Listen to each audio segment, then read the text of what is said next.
자, 4번 문제 한번 보도록 할게요. 자, 다음 중 재무제표 표시와 작성에 대한 설명을 옳은 것. 재무상태표에 표시되는 자산과 부채는 반드시 유동, 그 다음에 비유동, 또는 유동부채와 비유동부채로 구분해서 표시한다. 틀렸죠? 예. 유동, 비유동법 가능하고, 그 다음에 유동성 배열법, 그 다음에 혼합법 다 가능하다.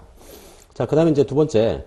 자본의 구성 요소인 기타 포괄손익과, 그 다음에 자본잉여금은 포괄손익계산서와, 그 다음에 재무상태표를 연결시키는 역할을 한다. 여기를 한번 볼까요?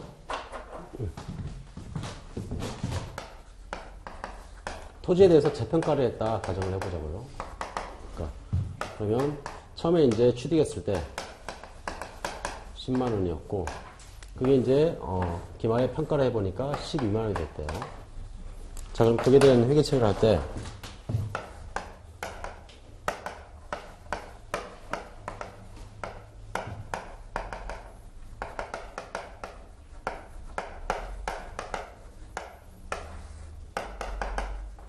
기타 포괄손익이 이제 나오는데 이 기타 포괄손익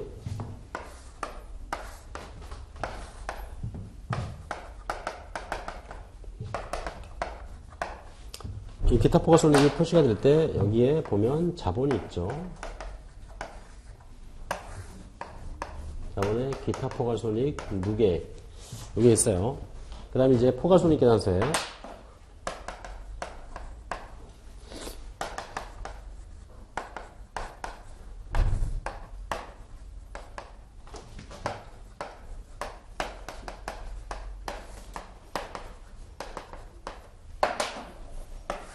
이쪽에도 이제 들어갈 거야. 그죠? 2만원. 그죠? 네. 재무상태표에도 표시가 되고, 그 다음에 이 포괄손익계산서에도 이제 표시가 돼요. 자, 그러면 이런 경우를 볼까요?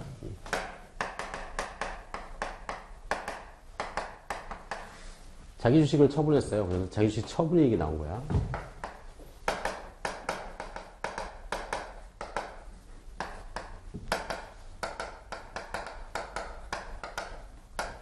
자, 이렇게 볼게요. 자, 그러면 회계처리는 아마 이렇게 나오겠죠.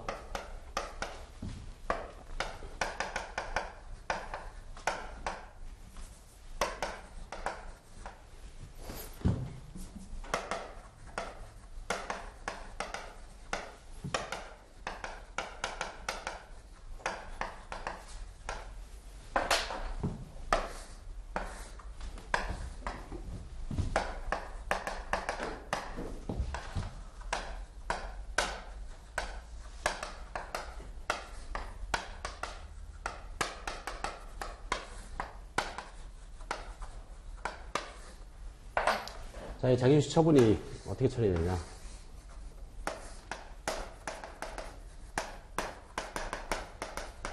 자본잉여금 안에 이제 들어가죠, 얘가. 여기에 들어가나요?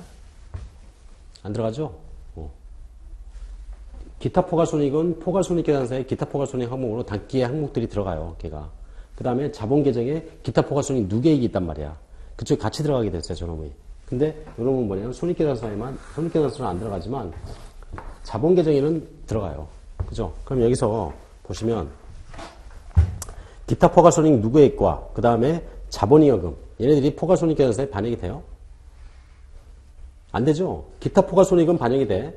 근데 자본잉여금은 안 되잖아. 그죠? 자본잉여금은 자본계정에만 들어간단 말이에요. 포괄손익계산서에 거치지 않아, 얘네는. 그죠? 그래서 틀린 말이 된다는 얘기죠. 기타 포괄손익만 집어넣으면 맞는 말이 될 수 있어. 예. 근데 자본잉여금을 갖다 집어넣으면 틀린 말이 된다는 얘기예요. 그죠? 자, 그 다음에 이제 세 번째. 손익계산서는 단기손익을 구성하는 요소와 기타 포괄손익을 구성하는 요소로 구분해서 표시하여 반드시 하나의 보고서로 작성을 한다. 그건 아니죠? 두 개의 보고서도 가능하다. 이렇게 얘기했으니까. 그 다음에 기타 포괄손익은 관련 자산과 부채의 미실현 손익을 단기 손익에 반영을 하지 않고 자본의 별도 항목으로 잠정적으로 분류했다가 나중에 전부 이익여금에 직접 반영될 예정인 항목이다. 우리가 이 기타 포괄손익이 실현이 될 때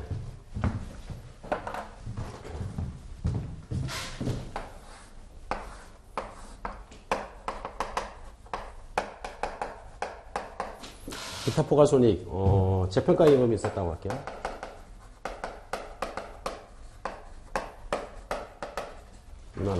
근데 요번에 어떤 사건이 발생했냐. 요번에, 이 재평가 이익이 발생된 어떤 토지라든가 또는 건물을 처분을 했어요. 그래서 단기 중에 얘는 이제 기초 시점이고,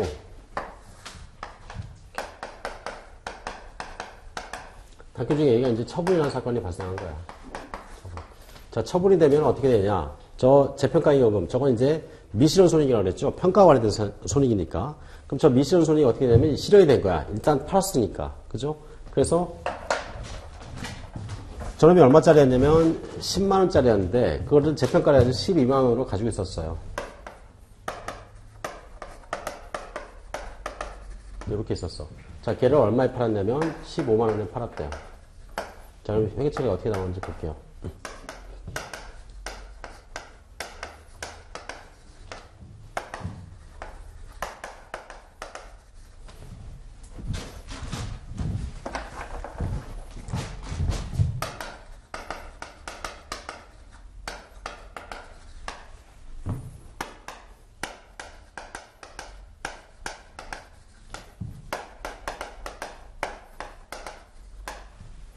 자, 이런 식으로 이제 회계처리가 나오게 돼 있어요. 자, 그러면 단기에 이것 말고, 이걸 처분하는 사항 말고 단기 손익이 아무것도 없었다고 가정을 해보자고요. 그러면 손익계산서에는 아마 이렇게 될 거야.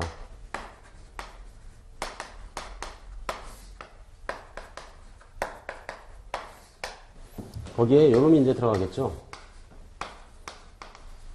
3만원. 그죠? 자, 그 다음에 재평가 이익금 요 2만원만큼, 요거는 어떻게 되냐. 기말에 12월 30일을 볼게요. 기말의 자본 상태가 어떻게 되냐. 처음에 자본이 저 2만원만 있었다고 할게. 기초자본이 2만원만 있었어. 자, 그러면 그 기초자본에서 기말 자본으로 넘어올 때는 손익거래와 자본거래, 이 두 가지가 이제 반영이 된다 그랬죠. 자, 그럼 저게 반영이 될 때 한번 보자고. 자, 자본. 자, 손익거래에서 뭐가 나오냐면 여기 이익이 3만원 나와요.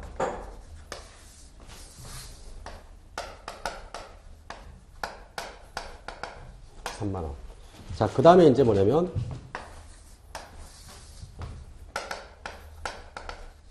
이렇게 되죠. 그래서 기말의 자본 상태는 이렇게 이제 바뀐단 말이야. 그죠? 이걸 보시면 어때요? 지금 이 기초에 있던 재평가 잉여금이 어떻게 됐냐? 이 경우를 바로 바꿔준 거야. 그죠? 즉, 저 2만 원만큼 단기 손익에 들어가지 않는 거예요. 저게 손익계산서를 거치지 않아요. 쟤를. 그러면 어떻게 자본을 직접 바꾸는 거죠? 예. 이게 이제 뭐냐면 자본 재분류 조정의 방법이 아닌 그냥 재평가 잉여금이 자본 상태에서 기타 포괄 손익에 있던 놈이 이 경우로 바뀌는 것 뿐이야. 그죠? 이놈은 그 전에 뭐가 있었냐면 그 전에는 기타 포괄 손익으로 있던 놈이에요. 그죠? 그 놈이 그냥 이름만 바꿔가지고 이 경우로 바꾼 거야. 이게 뭐냐면 재분류 조정의 방법을 선택하지 않는 거예요. 근데 만약에 얘를 재분류 조정의 방법에 의해서 만약에 실현을 시켰다. 그러면 회계처리가 이딴 식으로 나와야 돼요. 가정을 했을 때. 그죠? 그러면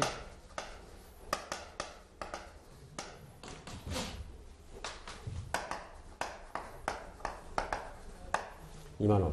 그 다음에 이제 저기서는 처분이익이 얼마가 나왔냐? 왜 거꾸로 써놨네? 왜 이렇게 쓰는 거야? 이익이 늘어나야지. 이렇게.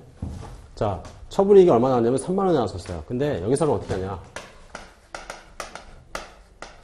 2만원이지.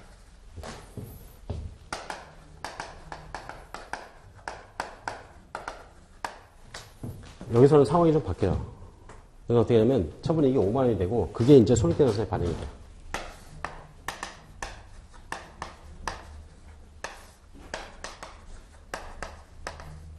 그러면 이렇게 됐을 때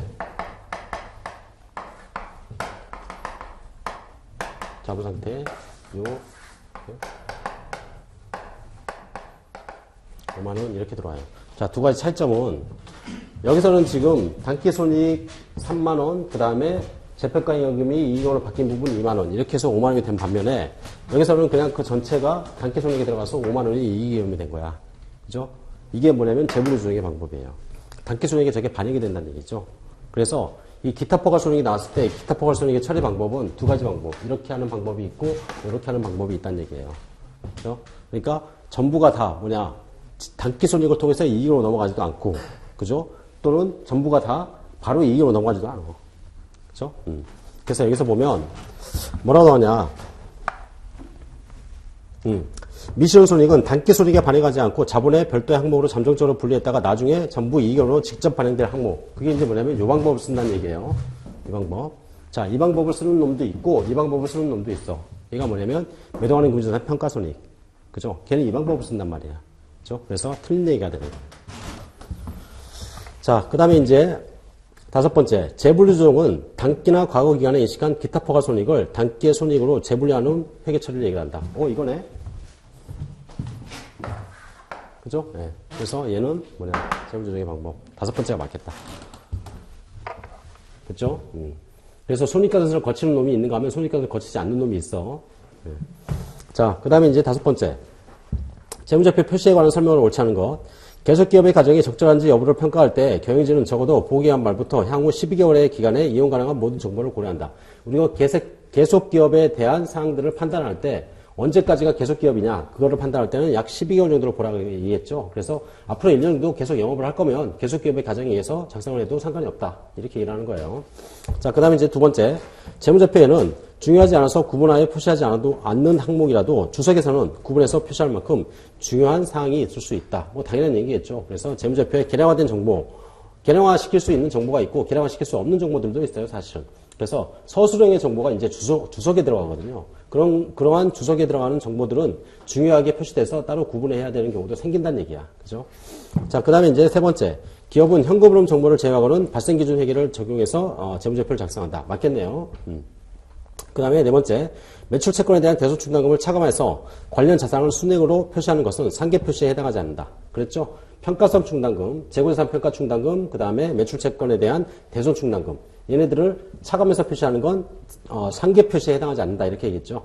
상계라는 건 뭐냐면 권리의무 관계의 주체, 즉 한쪽에서는 채권자, 한쪽에서는 채무자. 그래서 양쪽 거래 상대방 간에 그 권리의무 관계를 퉁치는 걸 얘기를 하는 거예요. 그게 이제 상계의 의미야. 근데 우리가 이제 대손충당금 같은 경우에는 A가 B한테 돈을 빌려줬어요. 10만원. 그 다음에 얘한테서 다시 차입을 했어. 4만원. 그러면 A는 재무제표에 이렇게 나올 거야. 자산 쪽에 대여금이 10만원 있고, 그 다음에 부채 쪽에 차입금이 4만원 있을 거예요. 굳이 이렇게 쓸 필요 없잖아요. 퉁퉁 쳐가지고 대여금 6만원. 이쪽에서는 마찬가지.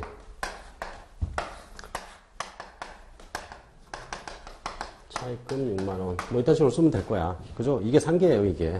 근데 이쪽에서 A에서 물건을 팔았는데 돈 받을 게 있단 말이에요. 얼마였냐면 채권이 10만원만큼 있었어. 그러면 그 채권이 이제 여기 이제 표시가 되겠지.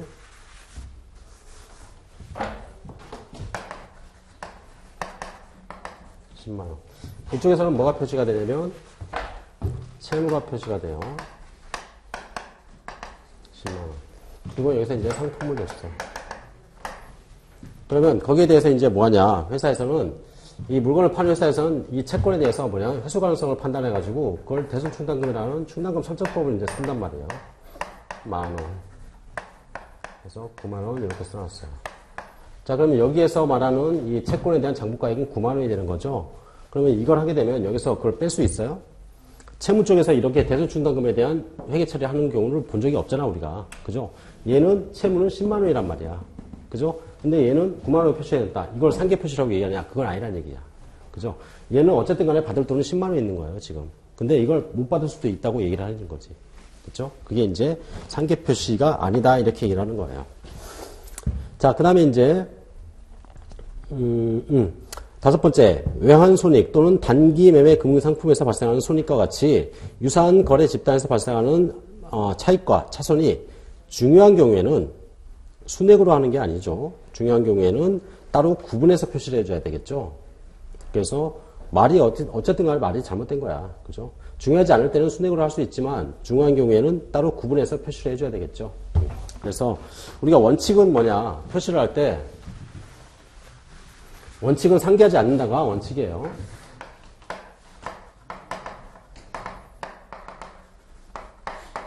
이게 원칙이야. 근데 예외적으로 순액으로 표시할 수도 있어요.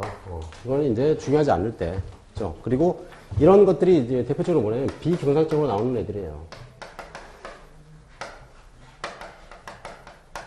발생되는 애들. 그래서 어떤 투자자산 같은 거 있죠. 회사에서 영업을 할 때, 아까 봤죠? 물건을 제조해가지고 그거를 내다 팔어. 그리고 그 과정에서 나오는 판매관리비, 뭐 이딴 것들이 있었어요. 얘네들이 뭐냐면 영업활동이에요.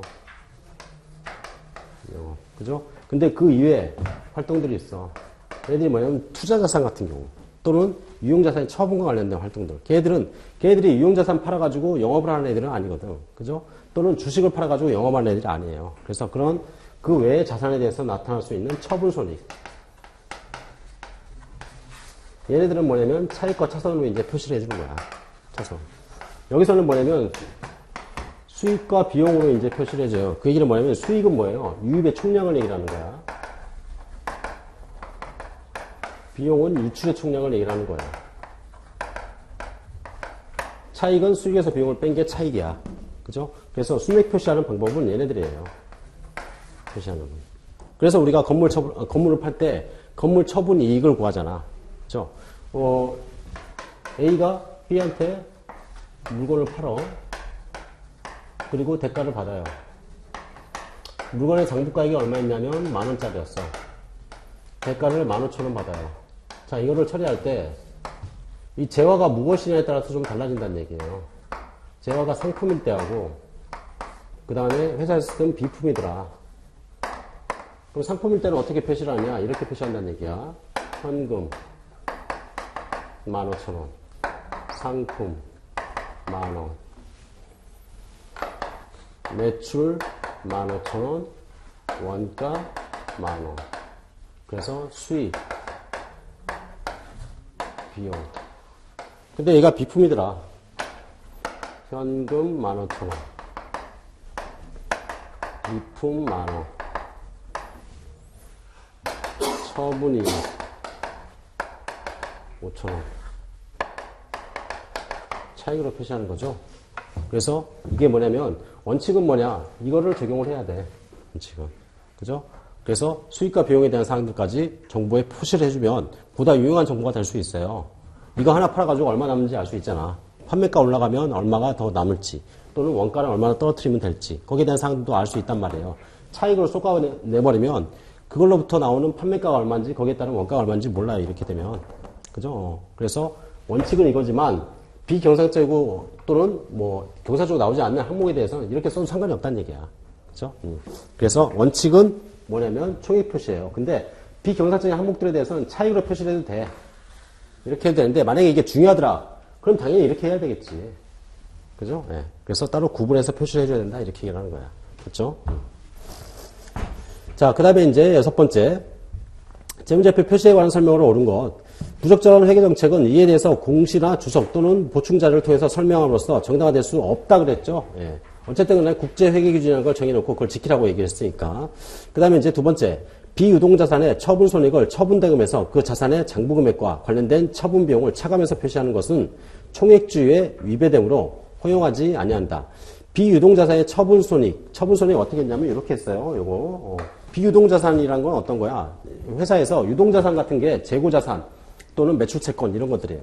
걔네들이 뭐냐면 영업활동을 하는 애들이야. 그죠? 그럼 비유동자산, 뭐 유용자산이라든가 또는 투자자산 이런 것들 있죠. 걔네들은 처분할 때 어떻게 하냐면 처분손익, 즉 차익을 가지고 표시를 썼어요. 이거 가능해요.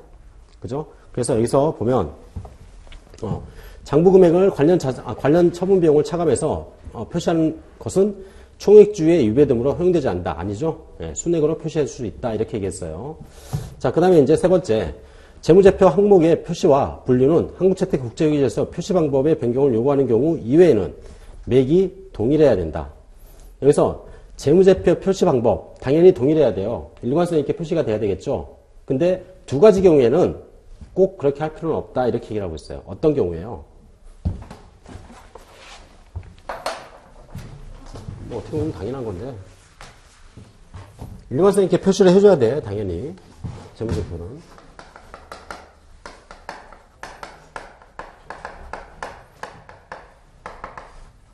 원칙이에요. 근데 예외적으로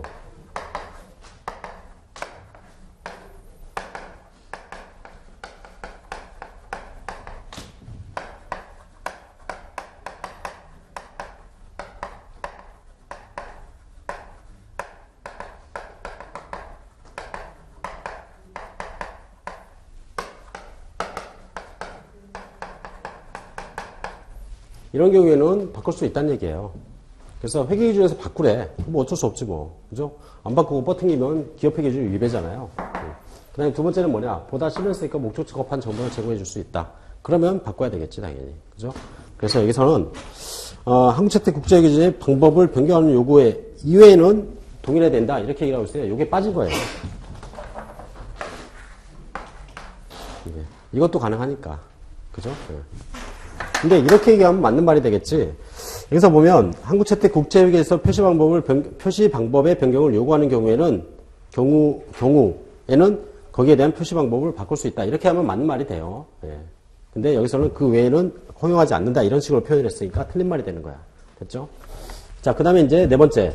기업이 기존의 대출 계약 조건에 따라서 보호기한 후 적어도 12개월 이상 부채를 차환하거나 또는 연장할 것으로 기대하고 있고 그런 재량권이 있다 하더라도 보호기한 후 12개월 이내에 만기가 도래한다면 유동부채로 분류를 한다. 한번 볼까요?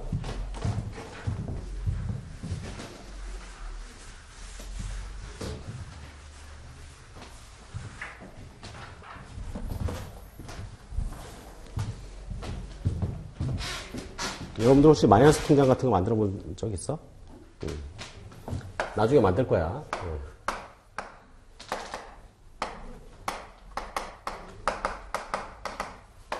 여기서 마이너스 통장을 만들었어요. 그래서 어떻게 했냐. 돈을 한 1,000만 원 이렇게 거기서 빼다 썼어.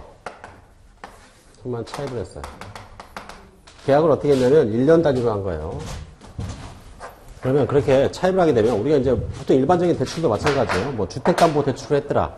그러면 여기서 이제 계약서를 어떻게 쓰냐. 1년 만기 이렇게 쓴단 말이야. 그죠? 그럼 1년 만기가 되면 이 돈을 갚아야 되느냐? 꼭 그럴 필요는 없어요. 왜? 여기서 연장을 할 수 있거든. 연장을. 그죠? 이자만 계속 내고. 그럼 또 1년 계약을 해요. 또 연장 가능하지. 그죠? 예. 그러면 얘는 도대체 뭘로 해야 돼? 유동으로 해야 돼? 비유동으로 해야 돼요? 유동으로. 이렇게 보면 될 수 있겠지. 만약에 내가 기업이에요. 근데 돈 갚을 생각이 없어. 그럼 비유동인 거야. 그죠? 근데 돈을 갚아야 돼. 그럼 유동인 거예요. 그러면 돈을 갚아야 돼요. 그 다음에 돈을 갚을 생각이 없어. 거기에 대한 재량권을 누가 가지고 있느냐에 따라 달라진다는 얘기야. 내가 재량권을 가지고 있다. 그러면 유동이 될 수도 있고 비유동이 될 수도 있어. 그죠? 근데 재량권이 나한테 없다면 상대방의 어떤 선택에 따라 달라지겠죠? 그죠? 그럼 여기서 한번 볼게요. 자, 보면 기업이 기존의 대출 계약 조건에 따라서 보기에는 적어도 12개월 이상 부채를 차환하거나 부채를 딴 걸로 이제 바꾼다는 얘기죠. 그 다음에 이게 이제 부채를 차환하는 게 연장하고 똑같다고 보시면 돼요. 그 다음에 이제 연장할 것으로 기대되고 있고 그런 재량권이 있다면 얘는 비유동이 될 수 있어요. 그죠? 근데 그런 재량권이 없다면 상대방이 달라가면 줘야 되잖아. 그죠? 그때는 유동항목으로 갈 수 있다는 얘기야. 그죠? 그래서 여기서는 있다 하더라도라는 말이 틀린 거예요. 그죠? 그래서 12개월 이내에 만기가 도래한다면 유동부채로 분류를 한다. 12개월 이내에 만기가 도래했는데 내가 재량권이 있어요. 연장을 시키면 되잖아. 그죠? 그러니까 그때는 비유동이 되는 거예요. 자, 그 다음에 이제 다섯 번째. 단기매매 금융상품에서 발생하는 손익과 같이 유사한 거래 집단에서 발생하는 차익과 차손은 순액으로 표시한다. 그러나 그러한 차익과 차손이 중요한 경우에 구분해서 표시한다. 이게 어디에 답이었냐면 5번의 답이었네. 그죠? 예. 5번의 5번. 거기에 대한 답은 6번의 5번이에요. 그죠? 자, 그 다음에 이제 일곱 번째. 다음은 재무제표 작성과 표시를 위한 개념체계상의 자산과 관련된 설명이다. 타당하지 않은 것.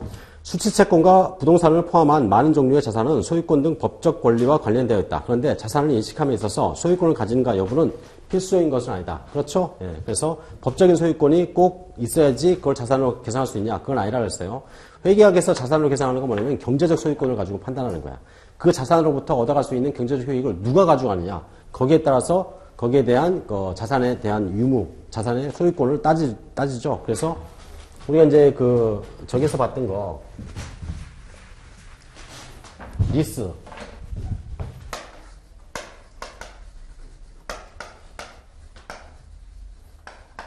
운용리스와 금융리스라는 게 있죠. 운용리스는 어떤 거냐면 일반적으로 우리가 알고 있는 리스예요. 그래서 그 자산을 빌려주고 그 사용료 받고 그 다음에 가져와서 또 빌려주고 사용료 받고, 그죠? 그럼 결국 뭐냐면 이 리스 회사에서 그 회사에서 법적인 소유권을 이렇게 가지고 있다. 자, 근데 운용리스 같은 경우에 법적인 소유권도 가지고 있지만 경제적인 소유권도 가지고 있어요. 그게 뭐냐면 그 자산을 빌려주고 받고 하면서 그 자산으로부터 경제 소유익을 얻어가죠, 걔가. 그죠? 근데 금융리스는 이렇지 않다는 얘기야. 금융리스 같은 경우에는 물건, 만약에 기계를 내가 가지고 있는데 그 기계를 금융리스로 B라는 놈한테 리스를 해줬어요. 리스. 그리고 이 기계는 10년 동안 쓸 수 있는 거래. 10년간. 그죠? 그러면 리스를 어떻게 했냐? 리스를 10년간 해준 거예요. 그러면 10년 뒤에 이걸 가져오면 얘가 그 자산을 쓸 수 없잖아요. 그죠? 그리고 그 자산의 사용기간이 10년이야. 그럼 10년 동안에 얘가 가지고 있으면서 그 10년의 기간 동안에 발생하는 경제적 효익, 이 기계로부터 발생하는 경제적 효익을 누가 가져가? 얘가 가져간다는 얘기예요. 그러니까 그때는 뭐냐면 네가 가지고 있는 것처럼 회계 처리하라 이렇게 얘기하잖아. 그죠? 그리고 얘는 뭐예요? 얘한테 돈을 받잖아요. 그 돈 받는 건 뭐예요? 할부금 받는 거야, 할부금. 물건 판 거니까. 그죠? 그리고 그 자산으로부터 얻어지는 경제적 효익을 얘가 다 가져와요. 그죠? 그래서 여기서 경제적 소유권을 가지고 있는 것처럼 회계 처리하기 때문에 얘가 감가상각을 해야 되는 거야. 그죠? 그게 이제 금융리스예요, 금융리스. 그래서 여기서 경제적 소유권에 따라서 회계 처리하는 거지 법적인 소유권은 아무런 의미가 없다는 얘기예요. 그죠? 자, 그 다음에 이제 두 번째, 기업이 개발활동에서 습득한 핵심 지식을 독점적으로 보유하고 그로부터 미래에 유입될 것으로 기대되는 효익을 통제한다면 자산의 정의를 충족할 수 있다. 우리가 이제 그 무형자산 쪽에서 봤었죠. 무형자산의 정의.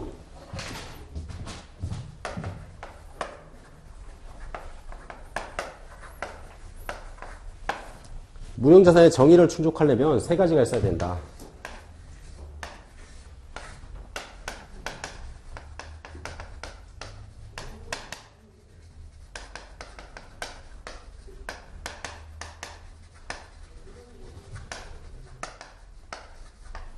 이런 것들이 있어야 무형자산의 정의를 충족한다 그랬어요. 식별 가능성, 통제 가능성, 미래 경제적 효익. 그죠? 왜? 무형자산은 형체가 없기 때문에 그런 거야. 그죠? 형체가 있는 자산이라면 내가 점유하고 있으면 된단 말이죠. 근데 여기서 형체가 없기 때문에 그 점유라는 과정이 없기 때문에 일단은 분리할 수 있어야 돼, 곁을. 자산이라는 걸로 따로 떼어낼 수 있어야 된다는 얘기야. 그죠? 그 다음에 거기서 그 자산으로부터 얻을 수 있는 효익을 통제를 할 수 있어야 돼. 누가 알고 그걸 쓰게 되면 그걸 막을 수 없다면 그건 자산이 될 수 없다는 얘기죠. 그 다음에 그 자산으로부터 당연히 미래 경제 효익이 있어야 되겠지. 그래서 그런 요건이 있다면 자산의 정의를 충족할 수 있다 이렇게 얘기하는 거야. 그래서 두 번째 보면 독점적으로 보유하고 있고 거기에 대해서 미래 경제적 효익이 유입된다면 당연히 그거는 자산의 정의를 충족을 해요. 그죠? 그 다음에 그 앞에서 습득한 지식이라고 그랬죠. 습득하다는 게 뭐냐면 이걸 충족하는 거야. 식별 가능성. 내가 얻었다는 얘기죠. 그럼 뭔가를 구분해서 그걸 띄워왔다는 얘기야. 그죠? 그래서 자산의 정의를 충족하는데 이거를 이렇게 얘기하면 또 틀린 말이 돼요. 이렇게 효익을 통제한다면 무형자산으로 인식할 수 있다 이렇게 얘기하면 또 틀린 말이 돼. 왜냐면 이거는 자산의 정의일 뿐이지 여기다가 플러스 인식요건이 들어가야 돼요. 인식요건은 뭐예요? 인식요건은.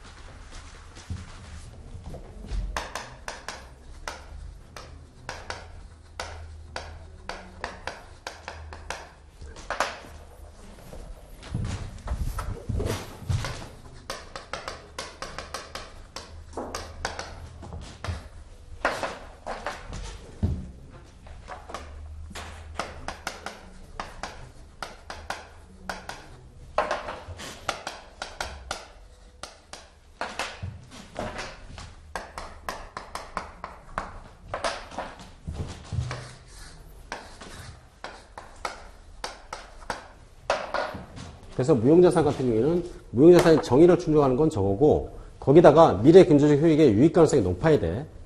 그리고 그 금액을 측정할 수 있어야 돼요. 그래야지 거기다가 무형자산 얼마 이렇게 쓸 거 아니에요. 그죠? 그래야지 인식을 할 수 있다 이렇게 얘기하는 거예요. 여기서는 정의를 충족한다고 했으니까 맞는 말이 돼요. 여기는. 자, 그 다음에 이제 세 번째.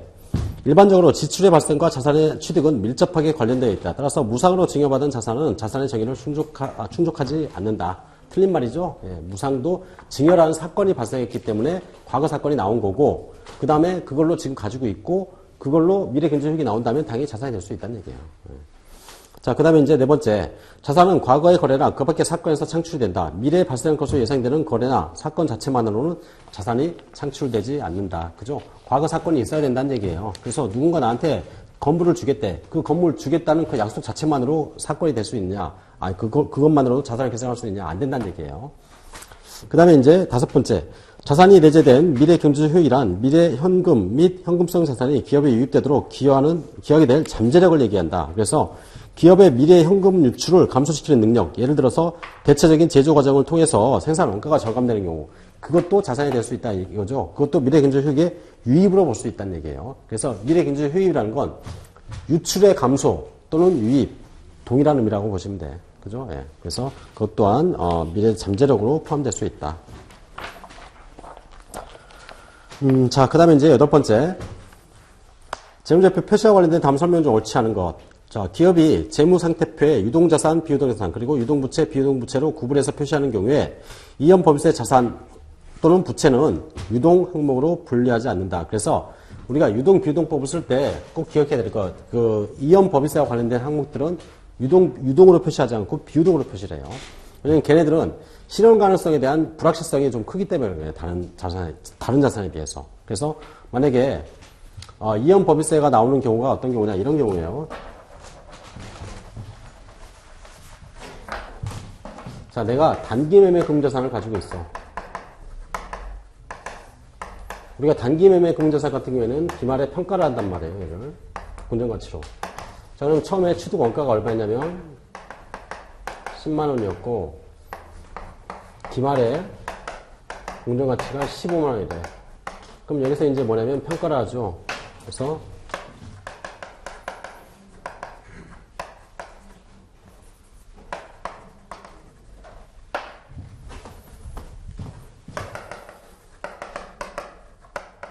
자, 이렇게 평가를 하는데 이거 어디 들어가냐면 수익에 들어가요.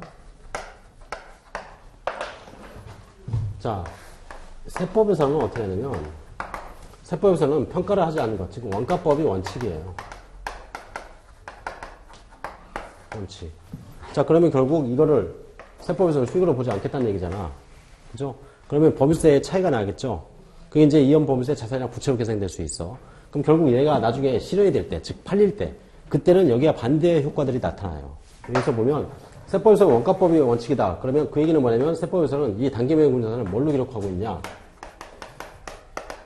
얘는 그대로 10만 원이에요. 얘는. 그죠? 자, 그러면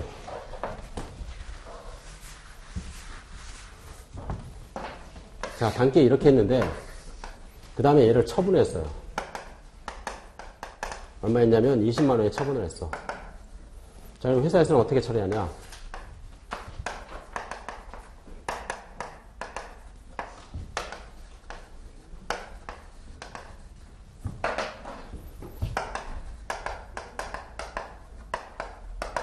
이렇게 할 거란 말이에요. 세법에서는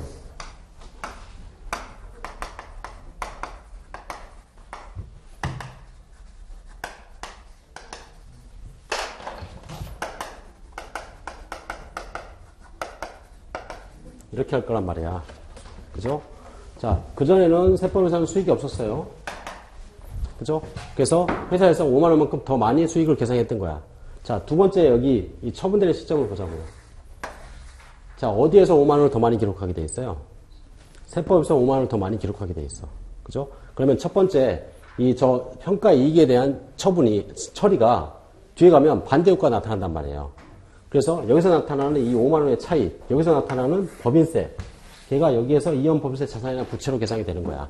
미래 경제적 효익의 유입이나 유출, 그런 것들이 바뀌게 되면 자산이나 부채로 계산을 하는 거잖아요. 그죠? 그러면 여기서 마찬가지.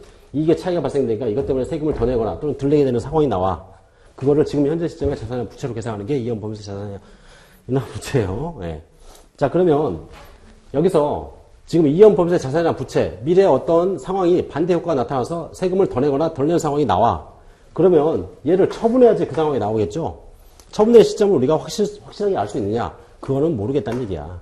그죠? 그러니까 얘를 유동으로 할 수가 없어요. 왜냐면 얘가 실현되는 시점에 대한 불확실성이 너무 커. 그죠? 그래서 얘를 비유동으로 하는 거야. 됐죠? 자, 그 다음에 이제, 두 번째. 보호기한 말 이전에 장기 차입 약정을 위반했을 때 대여자가 즉시 상환을 요구할 수 있는 채무는 보호기한 후 재무상태표 발행 승인일 전에 채권자가 약정 위반을 이유로 상환을 요구하지 않기로 합의를 한다면 비유동 부채로 분류한다. 자, 이거 말이 좀 복잡하게 써 있어요. 뭔 얘기냐면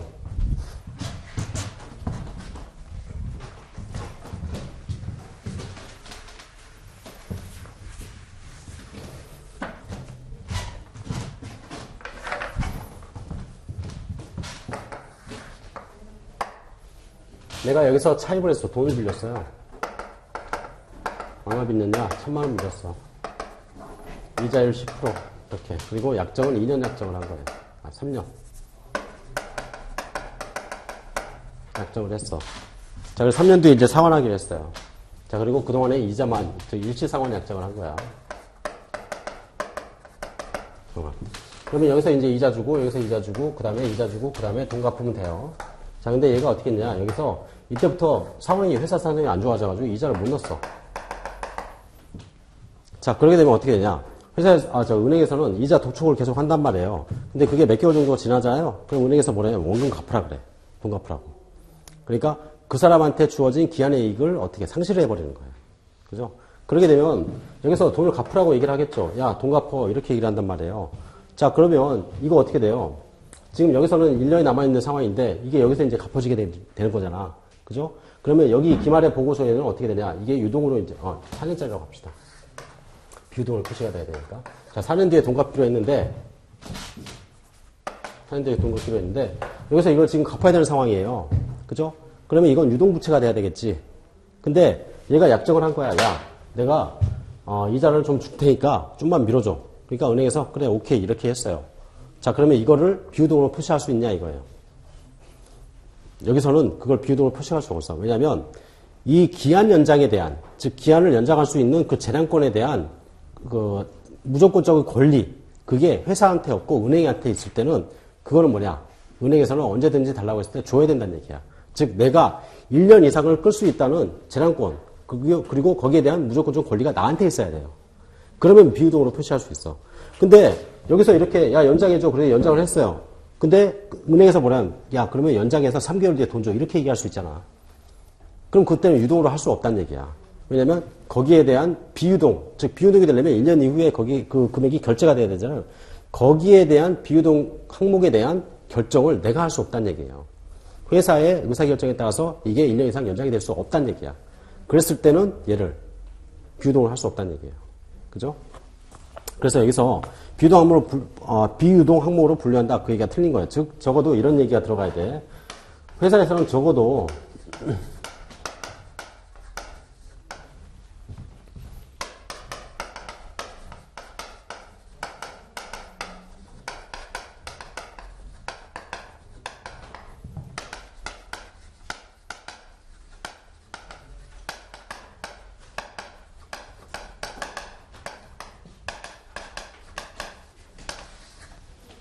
적어도 12개월 이상 결제를 연기할 수 있는 무조건적인 권리가 있어야지 그게 비유동항목으로 분류가 될 수 있어.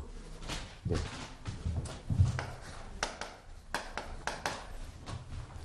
그래서 여기서는 비유동항목으로 분류를 할 수 없다 이렇게 얘기를 하는 거예요. 자, 근데 이런 말이 있으면 가능해요. 자, 이거 하나만 써놔.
뭐 읽어보면 알겠지. 말이 복잡한 건 아니니까. 지금까지 얘기했던 내용의 연속이에요. 돈 빌려준 놈이 12개월 내에 내가 너한테 달라고 얘기 안 할게 합의를 한 거예요. 그 다음에 대신에 얘가 얘기를 하는 거죠. 그동안에 못 줬던 이자 나한테 달라 이거예요. 그럼 내가 6개월 뒤에 너한테 이자 줄게. 그리고 한 2년 뒤로 연장을 하자. 거기에 대한 합의를 한 거야. 그리고 대여자가 거기에 대해서 그 즉시상환권을 행사할 수 없다. 그러면 비유동이 될 수 있다. 당연한 얘기죠, 뭐. 예. 그래서 이런 얘기가 써있으면 그 말이 맞다는 얘기예요. 자, 그 다음에 이제 기업이 변경된 표시 방법이 쓰지 마. 뭘 써요, 이거를. 찍어. 핸드폰 다 가지고 있잖아요. 뭐 필기할 사항들이 있으면 찍으세요. 그냥 수업을 들어. 그리고 그게 이게 필기하는 게 결코 좋지가 않아, 사실은. 필기하는 걸 찍어. 그리고 요즘 핸드폰은 줘가지고 이렇게 확대하면 커지잖아요, 이렇게. 다 볼 수 있단 말이에요. 찍어가지고 나중에 집에 갈 때 그걸 한 번 더 보라고. 그러면 공부를 2번 하는 효과가 돼요. 그 다음에 집에 가서 그걸 다시 필기를 해. 그럼 공부를 3번 하는 거야. 얼마나 좋아. 그죠? 옛날에는 핸드폰에 그 찍는 기능이 없었기 때문에 저는 그렇게 공부를 못했어요. 근데 지금 여러분들 그 좋은 핸드폰을 가지고 왜 안 쓰려고 그래? 필기사항이 있으면 다 찍어버려. 그리고 그림이라든가 그런 것들도 다 찍어버리세요. 다 찍어가지고 그걸 가지고 집에서 한 번 더 보고, 그런데 대신에 찍는데 동영상을 찍지 마. 그걸 내가 설명 들은 거니까. 동영상을 찍어가지고 유포하라 그런 얘기가 아니라 동영상을 찍으면 의미가 없다는 얘기예요. 뭐냐면 그림이라는 게 이렇게 있잖아. 이게 한 방에 나와서 여러분들 책에 딱 나오면 이게 뭔 얘기인지 몰라. 근데 여기서는 그림에서 순서가 필요해요. 차입을 했고 이렇게 그리는 과정이 필요해. 그걸 여러분들이 수업 시간에 수업을 들어. 그리고 나중에 이걸 찍어가지고 집에서 이 그림을 봤을 때 그게 머릿속에 생각이 나야 돼. 그래야지 수업을 듣는 거예요, 그게. 됐죠? 그러면 한 번 더 공부를 하는 거야. 그 다음에 그걸 다시 필기 노트에다가 필기를 하는 과정에서 여러분들이 모르고 있는 것들이 나와요. 그거 집에 가면. 그러니까 그걸 하게 되면 하루에 3번을 복습을 하는 거야. 그러니까 그렇게 한 달만 해봐, 한 달만. 정말 좋을 거야, 아마. 그죠? 한번 해봤어요, 제가 시험 삼아서. 다른 강의를 할 때. 효과가 진짜 좋았어. 예. 그러니까 필기를 하지 말고 필기와 관련된, 저거는 내가 봐야 되겠다. 그런 것들 다 찍어버려. 그래서 그 강의를 가면 자꾸 뭘 차카차카 해, 막, 주위에서. 그럼 그걸 찍고 집에 갈 때 한번 보고, 그 다음에 집에 가서 그걸 필기를 베껴 써봐요. 그러면 나름대로 정리가 돼, 이게. 하다 보면, 이걸 왜 이렇게 썼지? 그게 분명히 나온다고. 그리고 제가 이제 이게 문제를 풀다 보면 제가 틀리는 것도 있어요. 근데 강의를 듣다 보면 그게 틀린 건지도 모르고 지나가. 그죠? 집에 가서 계산이 틀렸네 이런 것도 나온단 말이야. 그건 저한테 알려주기도 하고. 좋잖아, 상호.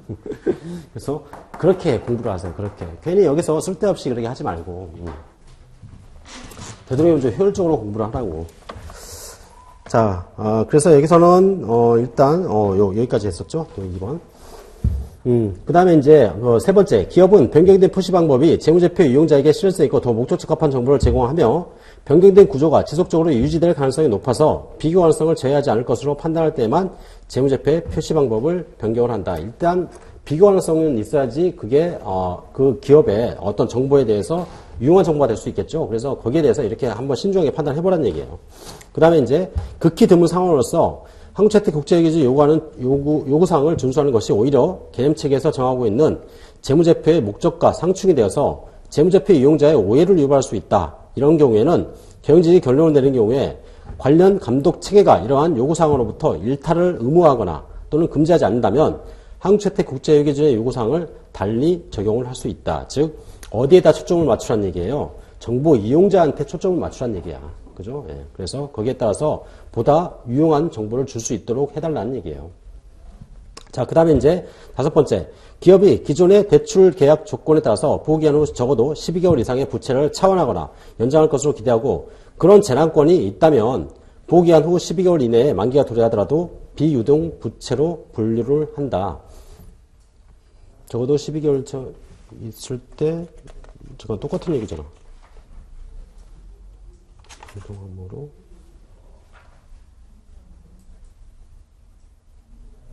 여기서 답은 2번이었죠? 나 왜 답이 안 나오나 했어 지금. 그래서 이게 이제 6번 문제 6번 문제 나왔었죠. 이거 6번 문제를 보시면 6번 문제 5번 거기에 대한 정답이 이거야. 그죠? 예, 여기 8번 문제 5번이 거기에 대한 정답이에요. 아시겠죠? 자, 보면은 나오는 말들이 계속 나오고 있어. 그죠? 그리고 그렇게 쓸 수 있는 말들이 한정되어 있어요. 보면. 아, 이런 거는 참 문제로 내기 좋겠다는 부분들이 있어요. 그래서 그런 것들을 자꾸 읽다 보면 이론 문제가 그렇게 어렵진 않을 거야, 여러분들. 이론 문제를 참 어려워해. 나중에 가면 이론 문제를 따로 정리해야 되냐 뭐 이런 얘기들을 많이 하는데 그럴 필요 없어요. 읽다 보면 거기서 다 나와. 예, 그리고 나중에 이제 여러분들은 따로 이제 특강 같은 걸 할 텐데 그때 이론 정리를 해놓은 걸 드릴 거예요. 그거를 지금 주질 않아요. 왜냐면 지금 그거 봐봤자 다 까먹으니까 소용없어. 한 2주나 3주 전에 이렇게 주면 그거 왔다 갔다 하면서 읽어보세요. 그리고 이론이란 건 뭐냐면 아무것도 없는 상태에서 그 이론을 보고 암기를 한다. 전혀 의미가 없어요. 왜냐면 오히려 더 헷갈려요. 그러니까 어느 정도 이론을 자꾸 외우려고 해보고 그 다음에 거기에 대해서 이해를 계속 했던 상태에서 그 이론 문구들을 이제 보면 기업회계 주는 문구들 있죠. 그것들을 보면 그게 이해가 되면서 암기가 되는 거야. 그죠? 그러니까 지금은 주질 않을 거예요. 주지 않고 나중에 드릴게요. 자, 그 다음에 이제 9번째. 여기 기업은 비용을 분류하는 방식에 따라서 성격별, 그 다음에 기능별 분류를 할 수 있다. 근데 다음 중 성격별 포괄손익계산서와 그 다음에 기능별 포괄손익계산서에 공통적으로 나타나지 않은 건 매출원가죠. 그래서 기능별 포괄손익계산서에 매출원가라는 게 나오더라. 그죠? 그 다음에 이제 4번에 그 지분법 적용 대상 관계기업과 조인트 벤처에 대한 단기순손익에 대한 지분이 있죠. 아, 그게 이제 용어가 좀 바뀌었어요. 그래서 조인트 벤처를 공동기업으로 바꿔놨어. 그래서 그걸 이제 용어만 좀 바꾸세요. 잠깐, 오후 식사하고, 그 다음에, 10번부터 보는 걸로 할게요. 하루에 이제 재무회계를 6시간씩 나가니까 굉장히 많이 나가게 될 거야. 그래서 진도가 굉장히 많이 나가는데, 여러분들 아까 얘기했던 것처럼 한번 해봐. 칠판에 써있는 거를 대부분 다 찍어버려. 찍어버리고, 그것들이 이제 찍으면 순서가 있을 거 아니에요. 그러면 그 순서대로 집에 가면서 한번 봐봐요, 이렇게. 예. 그러면 수업 시간에 있던 것들을 머릿속에 이제 생각을 해내는 거라. 생각을 해내고, 거기에 따라서 다시 한번 집에서 그 필기노트를 한번 만들어 봐요. 그 필기노트 하는데 시간 별로 안 걸려. 쓴 게 별로 없으니까. 그런 것들을 하나 만들어 놓으면 따로 복습할 필요가 없어요, 그때는. 그죠? 그리고 다른 걸 이제 복습을 해. 됐죠?